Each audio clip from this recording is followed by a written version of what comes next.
আশ্রিত দুষ্কৃতীদের 9 লক্ষ টাকা সালামি না দেওয়ায় সংশোধনাগার থেকে বেরিয়ে ব্যবসায়ীর অফিসে ভাঙচুরের অভিযোগ। কাঠগড়ায় পঞ্চায়েত সদস্য।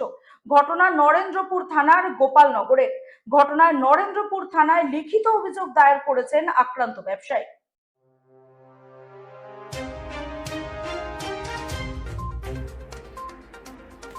সোনারপুর ব্লকের খেয়াদহ 2 গ্রাম পঞ্চায়েত সদস্য সজল মণ্ডলের বিরুদ্ধে ব্যবসায়ীর কাছে সেলামি বাবদ 9 লক্ষ টাকার চাওয়ার অভিযোগ উঠেছে। টাকা না দেওয়ায় সজল ও তার আশ্রিত দুষ্কৃতীরা নরেন্দ্রপুরের গোপালনগরে ব্যবসায়ী আশিস হালদারের অফিসে ভাঙচুর চালায় বলে অভিযোগ। ব্যবসায়ীর দাবি 2023 সাল থেকেই মোটা অঙ্কের টাকার জন্য তাকে লাগাতার হুমকি দেওয়া হচ্ছে। এর আগেও বিষয়টি নিয়ে প্রশাসনের দ্বারস্থ হলে অভিযুক্তদের সংশোধনাগারে পাঠানো হয়েছিল। অভিযোগ হচ্ছে জেল থেকে বেরিয়ে এসে তারা পুনরায় ব্যবসায়ীর ওপর চাপ সৃষ্টি করে, টাকা দিতে অস্বীকার করে, শেষ পর্যন্ত অফিসে হামলা চালানো হয়। এই ঘটনায় নরেন্দ্রপুর থানায় লিখিত অভিযোগ দায়ের করেছেন ভুক্তভোগীরা।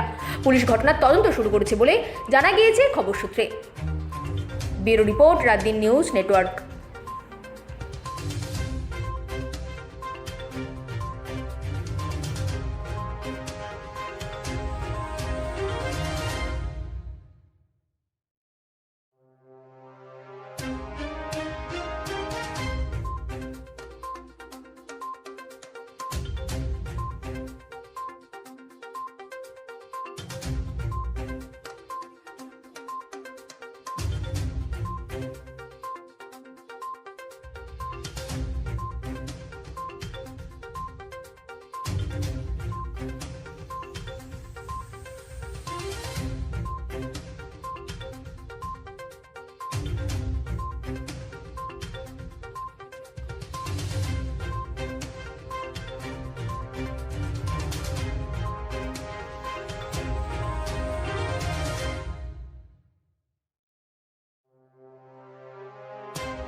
অভিযোগ আমাদের একটা গোপালনগরে একটা ইমারতি ব্যবসার একটা দোকান রয়েছে। সেই দোকানে ওখানে সজল মণ্ডল পঞ্চায়েত মেম্বার, তার আশ্রিত দুষ্কৃতী গৌতম মণ্ডল এবং সুশান্ত মণ্ডলের নেতৃত্বে কয়েকজন 10 থেকে 15 জন দুষ্কৃতীরা আমার কাছে 9 লক্ষ টাকা দাবি করেছিল দাদা সালামি হিসেবে। আমি সেই দাদা সালামি দেইনি। এটা 2023 সালের জুন মাসে 30 তারিখে টাকাটা চেয়েছিল। না দেওয়ার ফলে আমার দোকানটা ভাঙচুর করে। আমি তখন থানায় কমপ্লেন করি।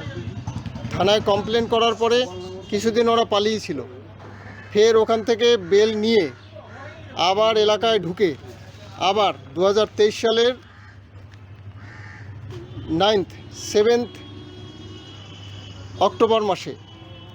অক্টোবর মাসে 7 তারিখে আবার আমার ওই দোকানে গুলি করে এবং ভিতরে সমস্ত কিছু ভাঙচুর করে, সিসি ক্যামেরাগুলো ভাঙচুর করে। আমি আবার কমপ্লেন করি থানায়, সিসিটিভি ফুটেজ সহ। তারপরে আবার কিছুদিন পালিয়েছিল। বেল নিয়ে এসে ওরা সুযোগ খুঁজছিল আবার কবে কী করা যায়। আমাকে এই সজল মণ্ডল একটা অফার করলো অন্য লোক মারফত, যে আমাকে ব্যবসা করতে গেলে ওখানে 50% ওকে দিতে হবে।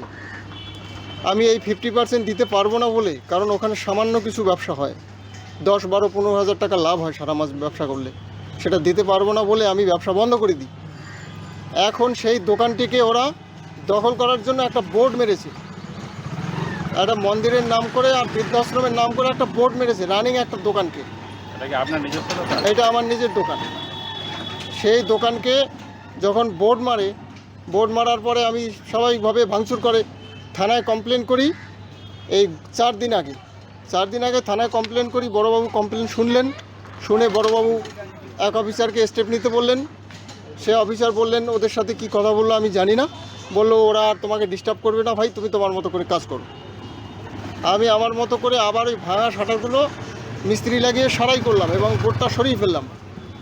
তখন ওরা আজকে রাতে আবার এই দোকানটা একেবারে ব্যাপকভাবে ভাঙচুর করে, শাটার ভেঙে ভেতরের সমস্ত কিছু সিসিটিভি ফুটেজের হার্ড ডিস্ক এবং সিসিটিভি ফুটেজের যে মনিটর এবং একটা টিভি, তাছাড়া ওখানে আর যে সমস্ত গুরুত্বপূর্ণ নথিপত্র, ক্যাশ থাকা কিছু টাকা এবং ওখানে সমস্ত রকমের খাতাপত্র থেকে শুরু করে এভরিথিং সব লুটপাট চালায় এবং ব্যাপক ভাঙচুর করে। এই দুষ্কৃতীদের দৌরাত্ম্য কিছুতেই বন্ধ করছে না। আমি এর একটা বিচার চাইছি। আমি এই কারণে বারবার করে থানার দ্বারস্থ হচ্ছি। আমি আপনাদের মাধ্যমে আমি বাংলার মুখ্যমন্ত্রী মমতা বন্দ্যোপাধ্যায়কে আমি জানাচ্ছি যে ম্যাডাম, আপনি আমাদের বিচার দিন, আর এই সন্ত্রাসদের আপনারা একটা ব্যবস্থা করুন। এদের জেলে থাকা প্রয়োজন, এদেরকে জেলে পাঠান। আমার নাম আশিস হালদার, আমি গোপালনগরের এই বাসিন্দা। আমি এদের অত্যাচারে আমি গোপালনগরে থাকতে পারছি না, আমাকে অন্য জায়গায় ভাড়া গিয়ে থাকতে হচ্ছে। প্রথমবারের মতন তেজগাঁও কার্যালয়ে